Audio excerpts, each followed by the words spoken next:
बाबा जोगिया हो राम।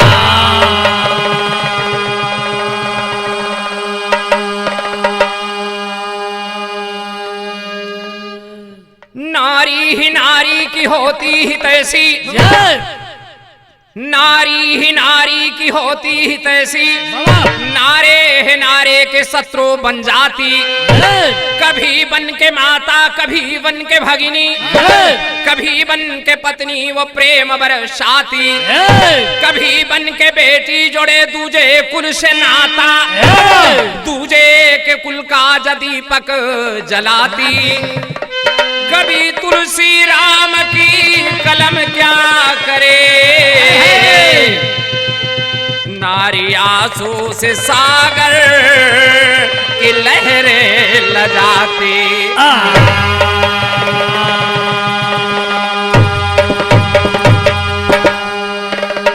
भैया हो आगे गजल लगल बा।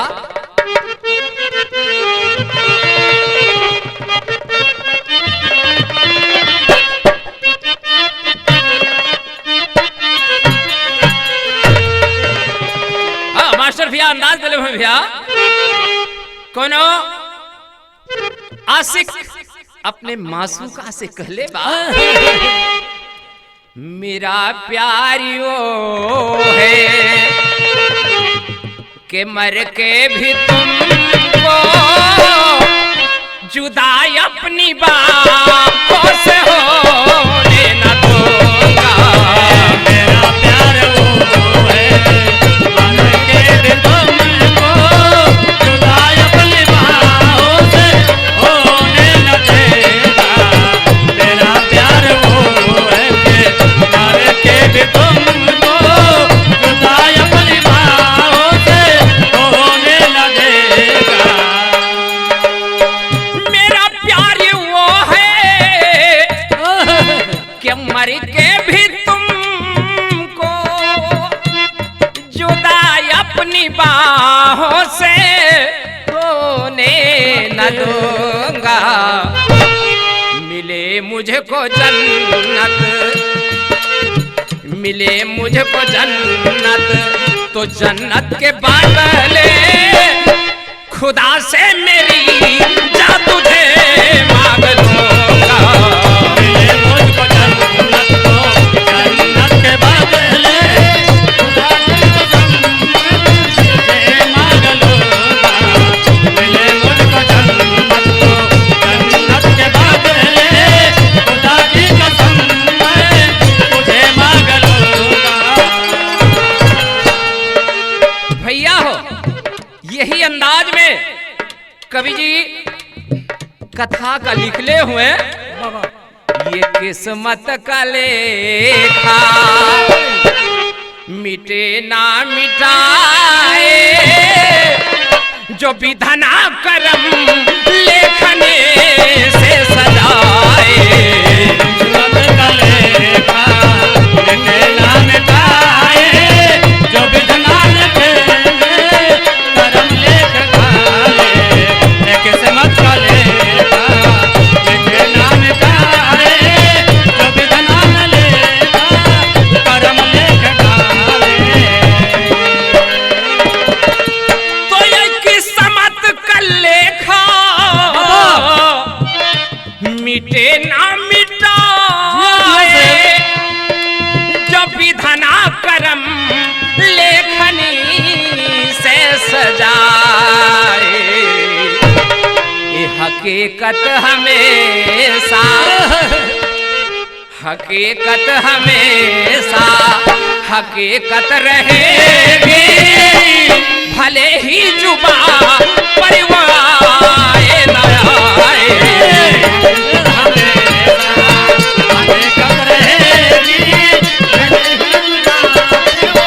आए न आए।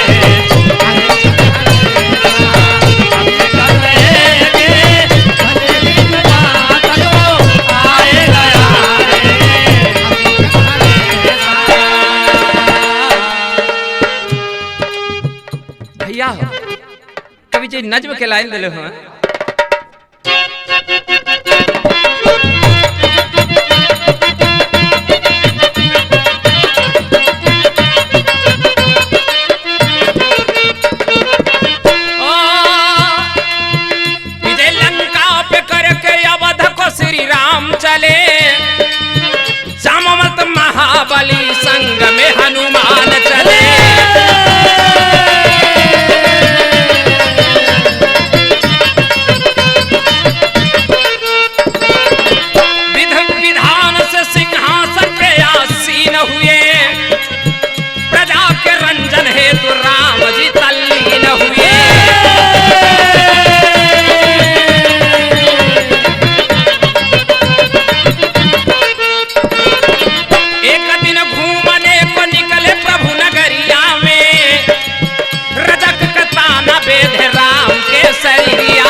बात त्रेता के बाद भगवान मर्यादा पुरुषोत्तम श्री रामचंद्र जी लंका जीतकर अयोध्या का राज सिंहासन पे आरूढ़ भइल हुए। वही समय जब रजक ने ताना मारा तो लक्ष्मण जी को आदेश दिए कि सीता को वन में छोड़ दिया जाए। अब लक्ष्मण जी महाराज आदेश सुनते हैं, आंख में आंसू भरल बा, कभी विदेशी आके लाइन दिले हुए।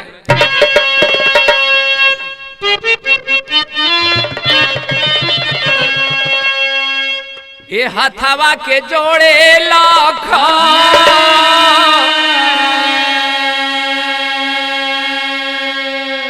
प्रभु राम के प्रणाम किए,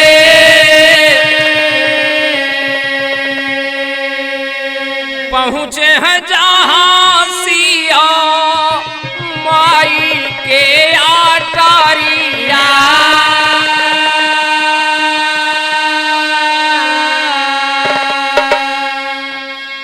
ये चरण के चूमे लाखन बरस नया नामा हो,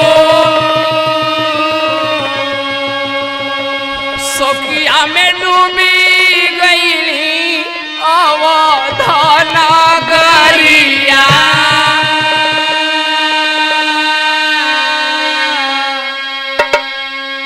भैया हो प्रभु का आदेश पाए और लक्ष्मण जी महाराज सीता जी के महल पर पहुंचे। सीता जी का चरण छुके रोते हैं।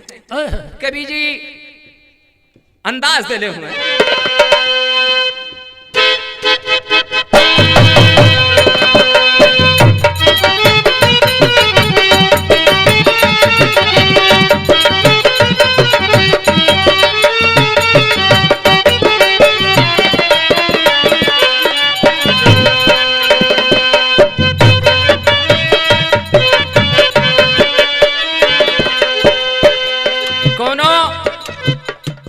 बिरहिनी के दुल्हा प्रदेश बा और लगते फागुन पपीरा आम के गाछ से बोलत बा।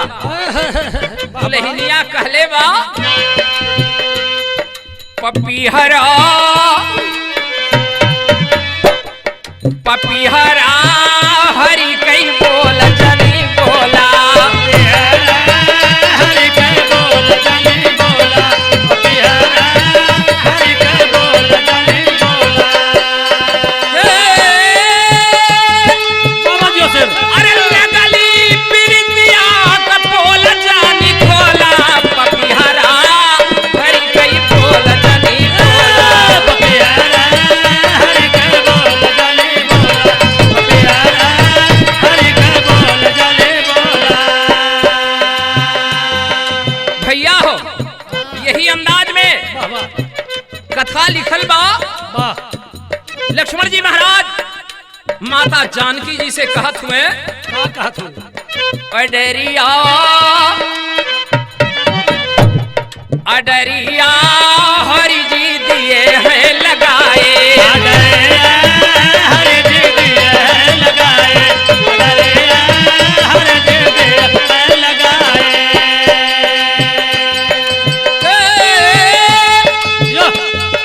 तोहरे संघरिया चलब बन बिचवा माए, अडरिया हरि जी दिए हैं लगाए, अडरिया हरि जी लगाए, अडरिया हरि जी लगाए।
कहत हो के माई हमरा के आदेश दी हम का करी। कवि जी अंदाज दिले हुए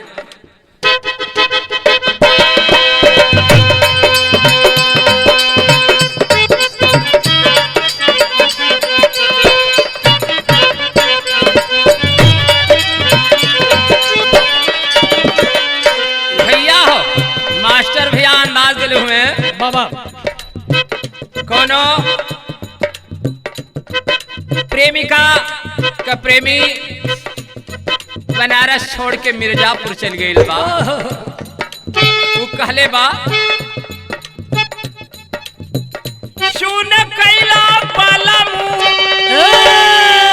सुन कैला बालमू कचौड़ी गली सोन कैला बालमू मिर्जापुर के कैला गुलजार हो कचौड़ी गले सोन कैला बालमू मिर्जापुर के कैला गुलजार हो कचौड़ी गले सोन कैला बालमू मिर्जापुर के कैला गुलजार हो कचौड़ी गले सोन कैला बालमू। भैया हो, कथा में जानकी जी के जब खबर लगल बा कि भगवान हमरा के वनवास दे दिले हुए, तो जानकी जी करुण अंदाज में हृदय से भगवान राम से निवेदन करत बानी। क्या निवेदन? दूर कैला हरि जी हे दूर कैला हरि जी नया नावा से दूर कैला हरि जी कवन भाईल हम से कसोर हो नया नावा से दूर कैला हरि जी कवन भाईल हम से कसोर हो नया नावा से दूर कैला हरि जी कवन भाईल हम से कसोर हो नया नावा से दूर कैला हरि भइल गलतिया कवन हमके बताएगा भइल गलतिया कवन हमके बताएगा भइल गलतिया कवन हमके बताएगा मन चाहे नाथ हमें आगे में तपाएगा चाहे नाथ हमें आगे में तपाएगा चाहे नाथ हमें आगे में तपाएगा। जानकी जी मन ही मन भगवान राम से निवेदन करती हैं कि हे प्रभु, अगर हमारा अपराध भयानक है तो मुझे चाहे अग्नि में तपा दीजिए। मन चाहे नाथ हमें आग में तपाई नया नावा से दूर कैला हरे रे गर्भ में अवाधावा के नूर हो नया नावा से दूर कैला हरे रे गर्भ में नया नावा के नूर हो नया नावा से दूर कैला हरे रे गर्भ में अवाधावा के नूर हो नया नावा से दूर कैला दूर कैला हरि जी हो दूर कैला हरि जी नया नावा से दूर कैला हरे रे गर्भ में अवाधावा के नूर हो नया नावा से दूर कैला हरे रे गर्भ में अवाधावा के नूर हो नया नावा से दूर कैला हरे रे। भैया हो, बाबा सीता जी जब करुण भाव में विचार करके आंख से आंसू बहत बा, जनक नंदनी के आंसू देख के आज पूरा अयोध्या बिरबल भइल बा। कवि जी टेरी के लाइन दिले हुए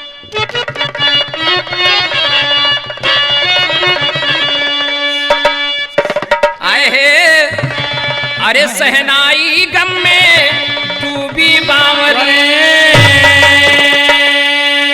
अरे व्याकुल अवधपुरी व्याकुल हंसी तमाई अरे हो माई अरे हो माई।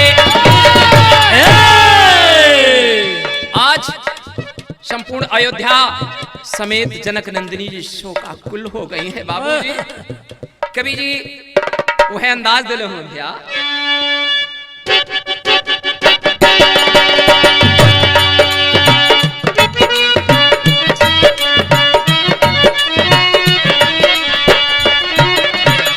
मास्टर भैया अंदाज दिले हुए उड़ती चिरैया काहे मारा बेईमाना हो उड़ती चिरैया काहे मारा बेईमाना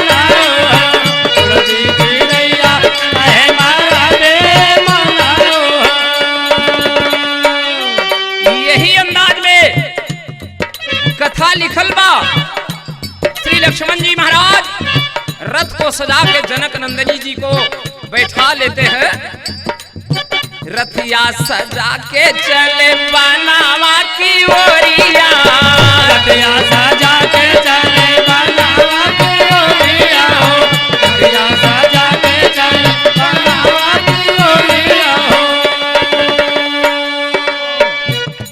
आवे नाही बतिया छूटे ले रोवाई हो, आवे लाहे बातिया छूटे ले रोवाई हो, आवे लाहे बातिया छूटे ले रोवाई हो। कैसे अकेले रही है मन में सिया माई हो, कैसे अकेले रही है मन में सिया माई हो, कैसे अकेले रही है मन में सिया माई हो। झर झर बरसे लखल लाल के नजरिया हो, झरझरा बरसे लखल लाल के नजरिया हो, झरझरा बरसे लखल लाल के नजरिया हो। लक्ष्मण जी महाराज मन में विचार करते हुए कि माई जानकी अकेले वन में कैसे रही हैं। कवि जी सोठी के लाइन दिले हुए,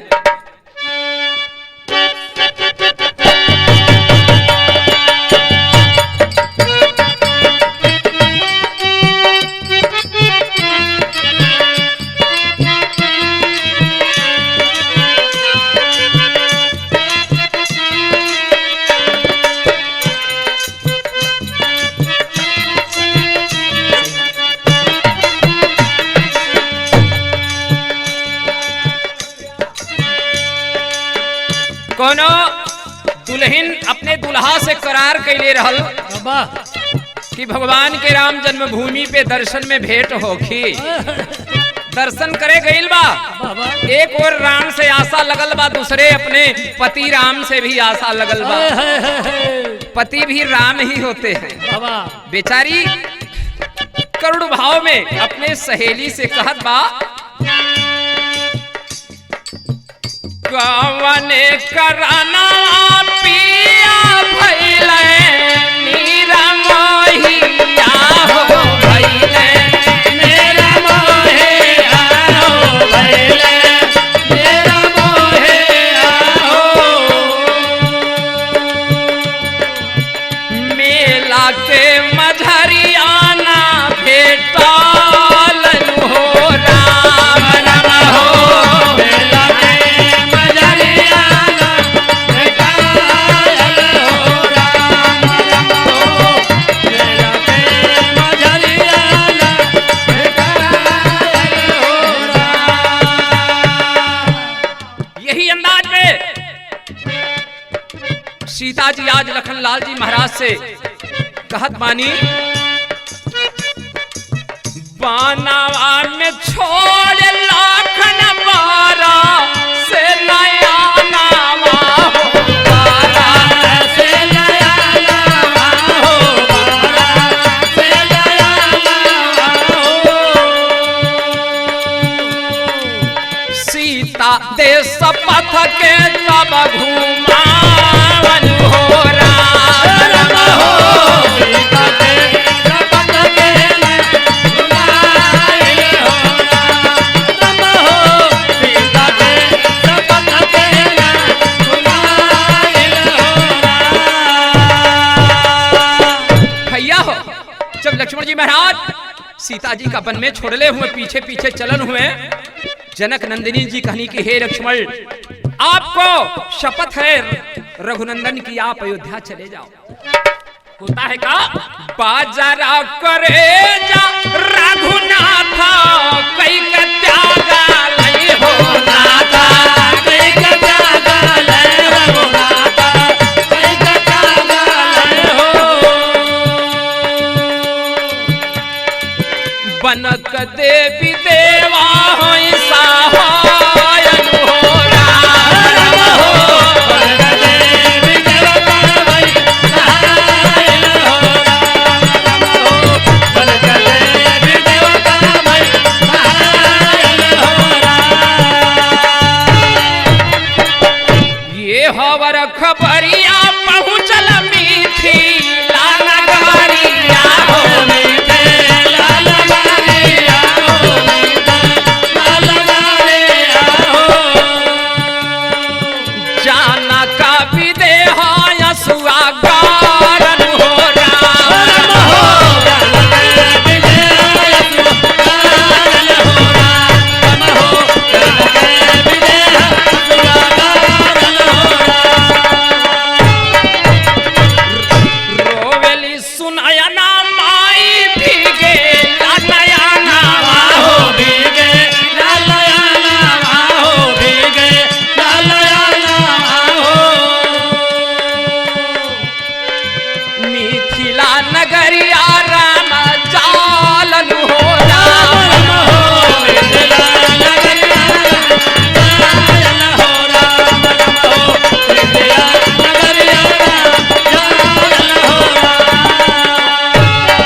माता सुनैना रो रही है। जब खबर रघुनंदन के मिलल, राघव सरकार जनकपुर पहुंचल हुए। कवि जी वह लाइन दिले हुए, कोनो दुल्हन गौने आइल बा, ओकर दुल्हवा से कुछ अनबन भइल बा, दुल्हवा सियाई के चल गई। दुल्हनिया आज मन ही मन सोचत बा, का सोचत हो भैया?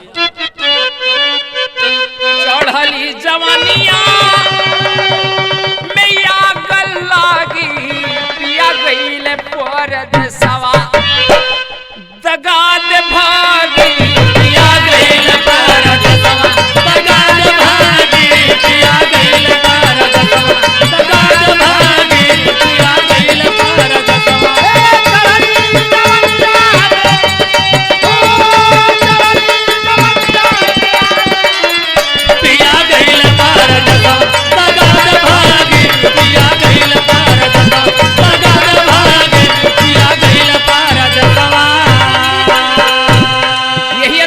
कथा लिखल बा भैया।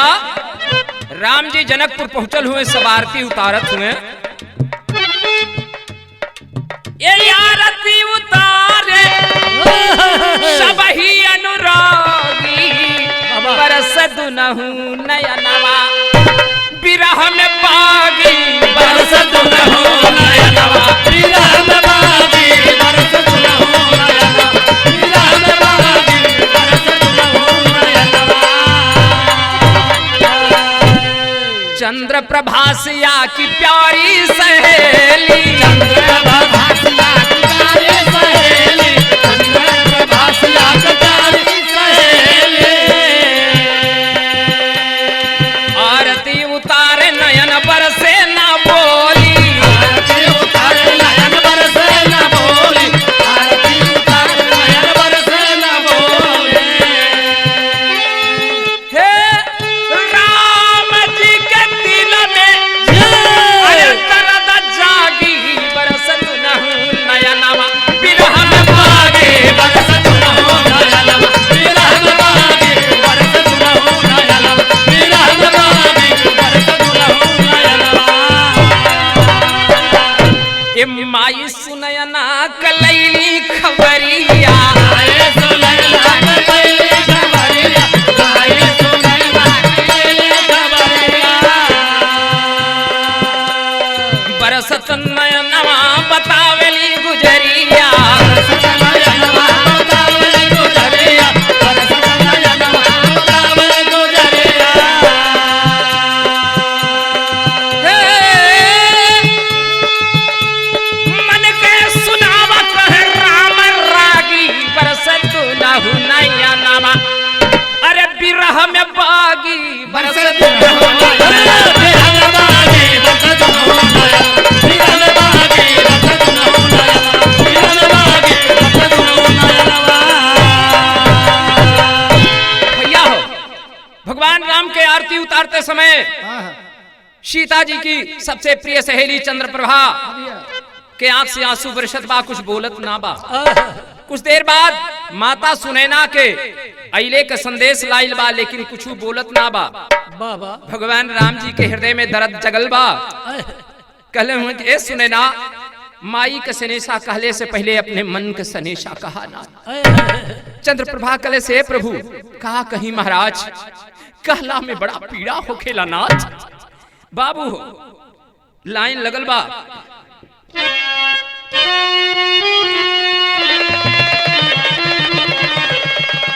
कवि जी वह लाइन दिले हुए,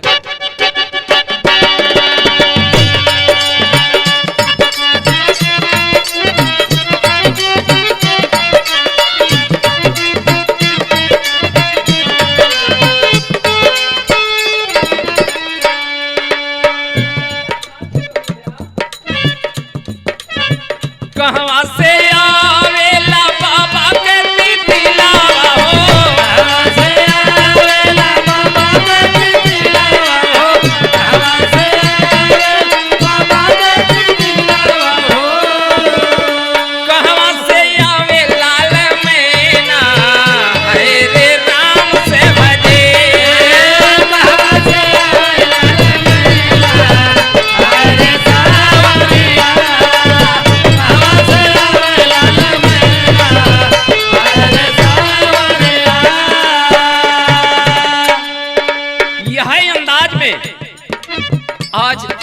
चंद्रप्रभा भगवान राघव जी से कहत बानी, बाबा कैसा भैया रोवे चंद्र प्रभा बरस तू ना हूँ नया नावा हो, चंद्र प्रभा बरस तू ना हूँ नया नावा हो, चंद्र प्रभा बरस तू ना हूँ नया नावा हो। मिथिला कन्या के पहले नावा हमहु सवाल ना करे,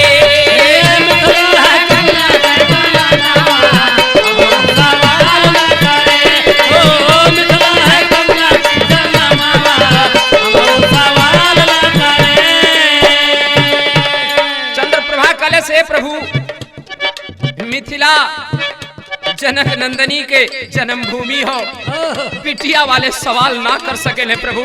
कहे प्रभु राम प्रभा पूछला सवालिया हो, प्रभु राम प्रभा पूछला सवालिया हो, प्रभु राम प्रभा पूछला सवालिया हो। क्या करा से कोई अपने दिलावा के होलिया हो, करा से कोई अपने दिलावा के होलिया हो, करा से कोई अपने दिलावा के होलिया हो। भगवान राम कहने की ए प्रभा आप अपन सवाल पूछा, हमरे मन में जो पीड़ा बना हम केकरा से कही। वाह वाह वाह वाह। सिया बिना व्याकुल परे नावा कैसे इजहार हम करे, बिना व्याकुल परे नावा कैसे इजहार करे, बिना व्याकुल परे नावा कैसे इजहार करे। जब भगवान राम जी कहने की सीता के वियोग से तो हृदय हमरो फाटत बा ना, लेकिन हम केकरा से कही। कभी पहपट के लाइन दिले हैं,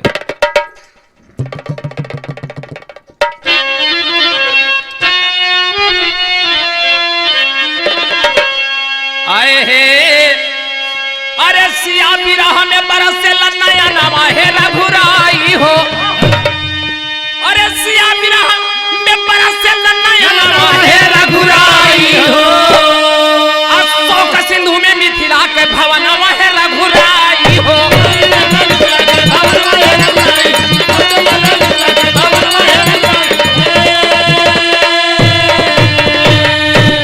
अरे मन कहता हम जनकपुरी में दे हर घर पे छपवाई हो, जनकपुरी के बेटी अब अवधन बियाहल जाई हो, अरे सिया बिरह में पागल मोर परनवा है रघुराई हो, अशोक सिंधु में मिथिला के भवन है रघुराई,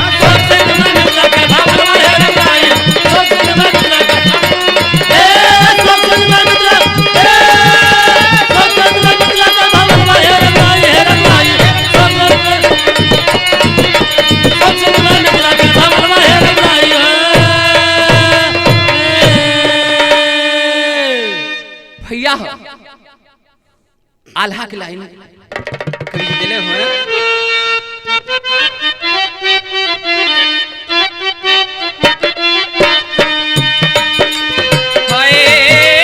राम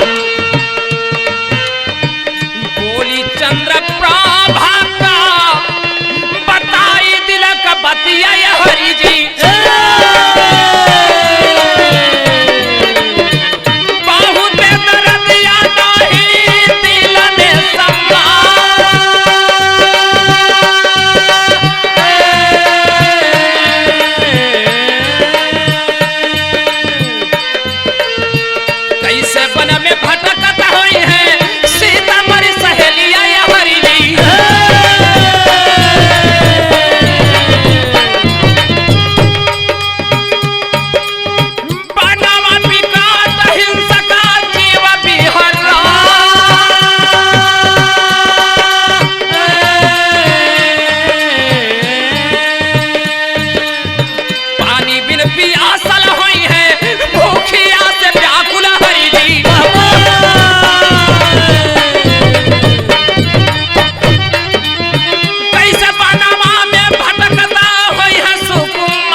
बाबा जनक नंदिनी जी बचपन से हमरे साथे रनी। आज मन में सोचीला कि मिथिला के कुमारी अयोध्या के राज रानी बन में कैसे भटकत हुई है प्रभु। यह सोच के हृदय में बड़ा पीड़ा होखत बा। वाह वाह वाह। भगवान रघुनंदन कहले हुए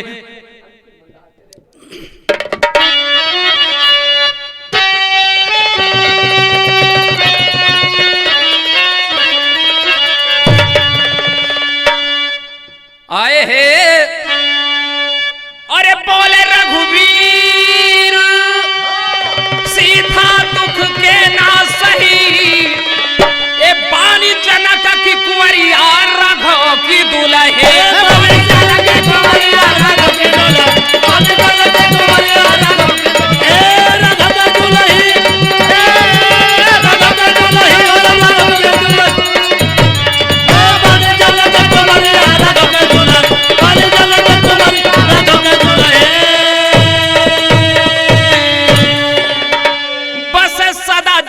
की हिया में हमारे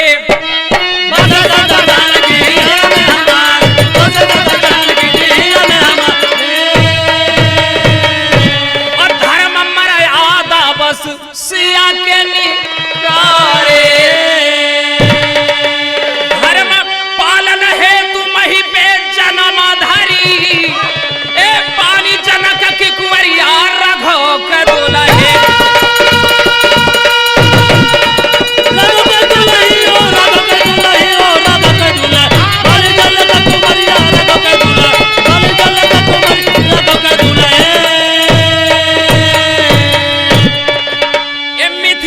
शोक दूर किए श्री राम हो मिथिला का शोक दूर किए श्री राम मिथिला का शोक दूर किए श्री राम हो।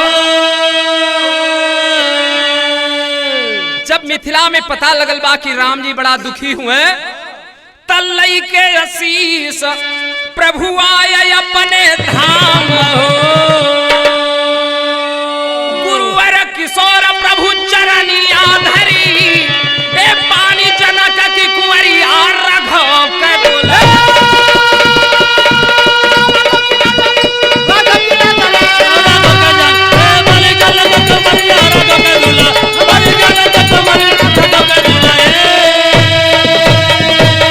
भैया हो अंत में गुरु घराने का परिचय देते हुए कवि लिखते हैं ये राम है त गुरु सीताराम त्रिलोकी कलम अपा तुलसी राम जी लिखे कलम से अरे गुरु किशोर के जयकार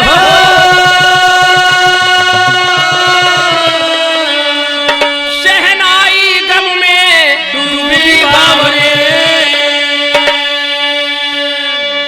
अरे गुरु अरे बच्चू लाल जी हमके ज्ञान सिखाई शहनाई